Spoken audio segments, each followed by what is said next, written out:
मुरुम शहरातील भालेराव परिवाराचे जावई तसेच शहराशी हृदयस्पर्शी ऋणानुबंध जोडलेले अनदूर येथील जवाहर कला विज्ञान व वाणिज्य महाविद्यालयातील सहाय्यक प्राध्यापक दयानंद सखाराम कांबळे यांना स्वामी रामानंद तीर्थ मराठवाडा विद्यापीठाकडून नुकतीच भूगोल विषयात PhD प्रदान करण्यात आली।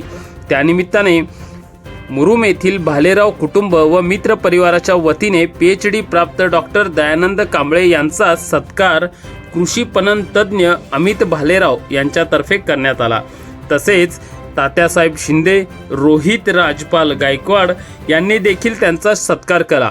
सत्कार प्रसंगी फेटा श्रीफळ देऊन डॉक्टर दयानंद कांबळे यांचा यथोचित सत्कार करण्यात आला।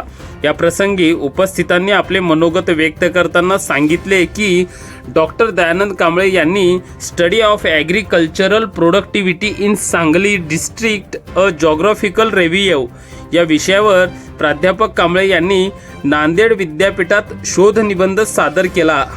यासाठी त्यांना राजर्षी शाहू महाविद्यालय लातूर येथील भूगोल विभाग प्रमुख captain professor doctor Omprakash V Shahapurkar यांचे मार्गदर्शन लाभले। या कार्यक्रमास प्रमुख मान्यवर म्हणून शहरातील प्राध्यापक सहदेव गायकवाड, भगवान गायकवाड, प्रशांत गायकवाड, राजू साठे, आशिष गवई, अमर भालेराव यांच्यासह संपूर्ण भालेराव परिवार व नातेवाईक मंडळी या कार्यक्रमाकरिता उपस्थित होते। या सुंदर व आनंदी कौतुकास्पद कार्यक्रमाचे उत्कृष्ट सूत्रसंचालन सरकार भीमराज ग्रुपचे संस्थापक अध्यक्ष आनंद कांबळे यांनी केले।